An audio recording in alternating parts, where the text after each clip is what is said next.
What's up, guys? So today I thought I'd bring you guys along with me to work. It's a super short day. I'm coming in on my day off and I'm doing some extensions, so I thought you guys would be interested in seeing that, and if you are, keep watching. Yay!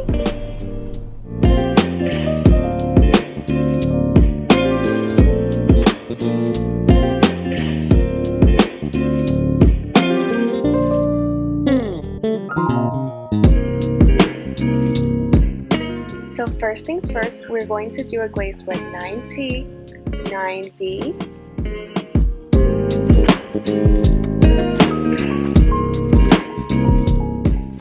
as well as 10VV.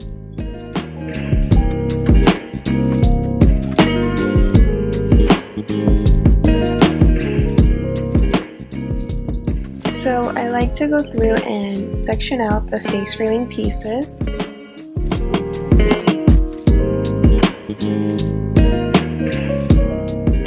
I then apply the glaze onto the roots, then the ends, and then I go back to the face framing pieces as the last step.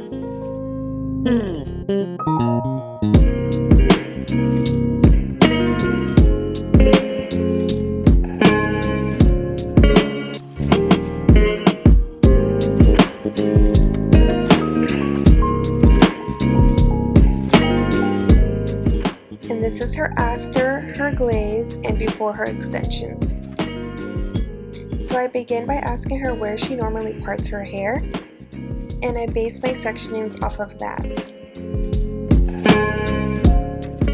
So I like to start my sectionings with the actual weft, and then I go through and use my fingers for the perfect or almost perfect sectioning. Then I go through with my comb and make that line nice and crisp.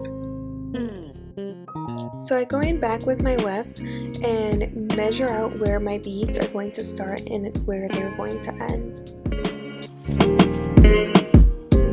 So here I'm using water to make sure all of my sectionings are nice and crisp, but you can also use pomade or hairspray.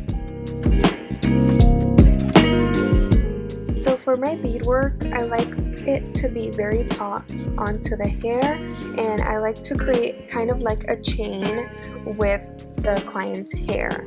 So I take a section of hair through my loop tool through my bead, then I grab a section of hair right next to that, then I grab my crochet tool and thread that piece of hair in through the bead, creating a crisscross, and then I secure it with my plier.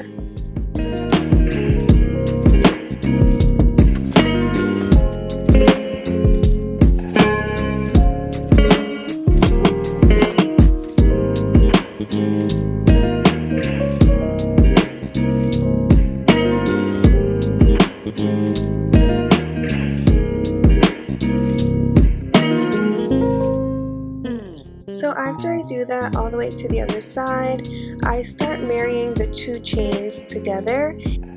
I find that this method is the best as it evenly distributes the weight of the extensions and also keeps the health of her hair and scalp.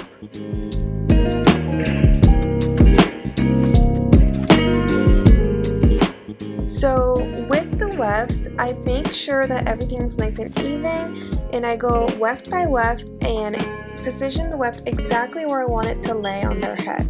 So today we're installing 4 wefts on one row, which is the maximum amount of wefts that I recommend in one row. Okay, so we made it to my favorite part, which is the sewing. I take a thread and a U-shaped needle.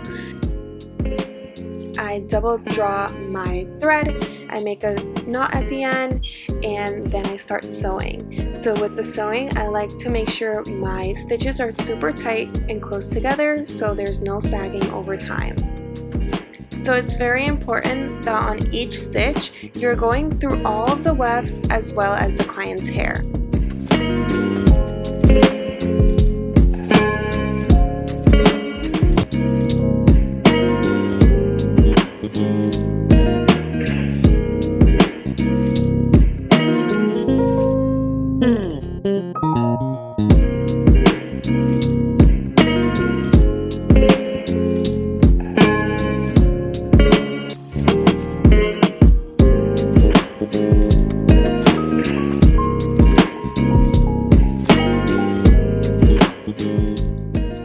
once we get to the very end of the weft on the other side, you're going to stitch backwards about 1 inch or so, and that's where you're going to make your knot.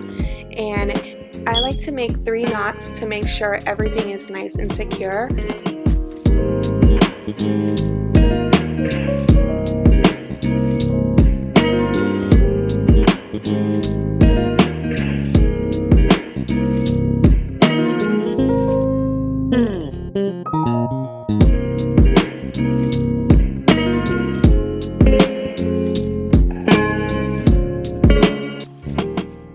So for the cut, here I am taking that excess length off. It's going to look very unnatural and funky.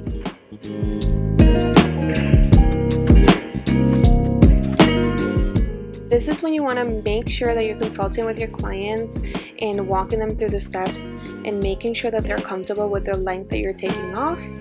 As you can see, here I am asking my client if I can texturize her ends on her own hair to make the extensions blend even more.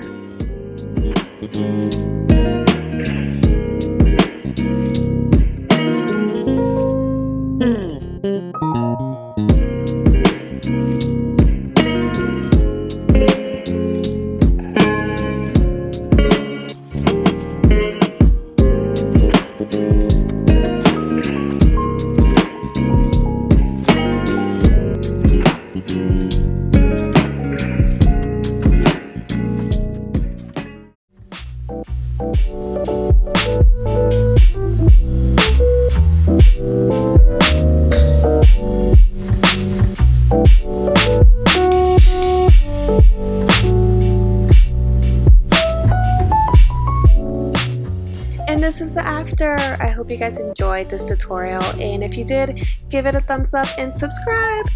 Sending you love and light always.